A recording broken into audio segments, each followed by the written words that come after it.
कुछ सोचकर राजा जब अपनी नवविवाहिता रानी से कहता है, तुम चिंता मत करो, हम वक्त को रोक देंगे, हम तुम्हें एक दिन की जिंदगी और प्रदान करते हैं, अब तुम किस्सा सुनाओ। तब रानी बोली, नहीं मेरे सरताज, किस्से तो रातों को सुनाए जाते हैं, सुबह का वक्त हो चला है, आप अपने राजसी कार्य कीजिए, आगे का किस्सा तो मैं रात को ही सुनाऊंगी। ये सुन राजा सोचता है, कितनी ही लड़कियां मेरे पास आईं और मौत के घाट उतार दी गई, सबके चेहरे पर मौत का भय साफ नजर आता था, पर इसके चेहरे पर तो भय नाम की कोई चीज ही नहीं है। खैर, इसका किस्सा मुझे बहुत दिलचस्प लगा है, इसलिए इसकी जान सिर्फ आज के लिए बख्श दी, कल इसका भी वही हाल होगा। राजा वहाँ से चला जाता है और अपने दिन भर के राजसी कार्यों में व्यस्त हो जाता है। इधर रानी हाथ जोड़ उस ऊपर वाले से प्रार्थना करती है, हे मालिक, हे परमेश्वर, मेरे पति को सद्बुद्धि देना, उसके इन पाप कृत्य को क्षमा करना और उसे सही रास्ता दिखाना प्रभु। शाम का वक्त हो जाता है। राजा बेसब्री के साथ कमरे में आता है और कहता है, रानी अब जल्दी से किस्सा सुनाना शुरू कीजिए। राजा की बेसब्री देख रानी कहती है,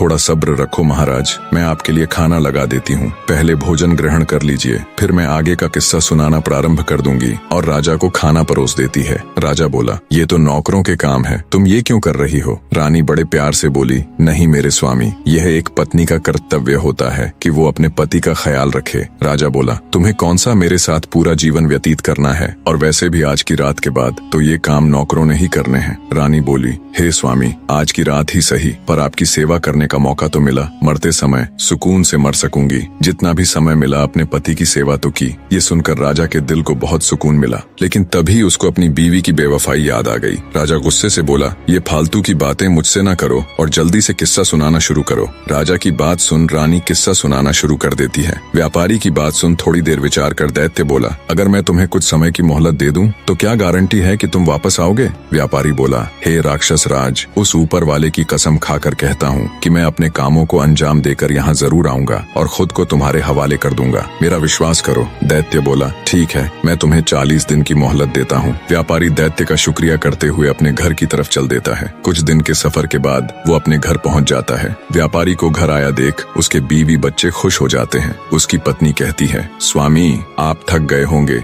हाथ मुंह धो ले, मैं अभी आपके लिए खाना लगाती हूँ। इस बार पता नहीं क्यों मेरा दिल बहुत घबरा रहा था, शुक्र है उस ऊपर वाले का, आप सही सलामत घर आ गए। बीवी के मुख से ये बातें सुन अंदर ही अंदर व्यापारी का हृदय पीड़ा से तड़प उठा। सोचा, जब हमेशा के लिए जाऊंगा तो मेरे बीवी बच्चों का क्या होगा? व्यापारी ने कागज के अंदर अपनी जिंदगी के बचे हुए दिन लिखे होते हैं। धीरे धीरे समय निकलता जा रहा था और व्यापारी के जिंदगी के दिन भी। उसने अपनी बेटी के लिए योग्य रिश्ता देख उसकी शादी कर उसे विदा कर दिया। खुशी के साथ साथ व्यापारी अंदर से दुखी भी था, क्योंकि आज उसकी अंतिम रात थी। बने रहे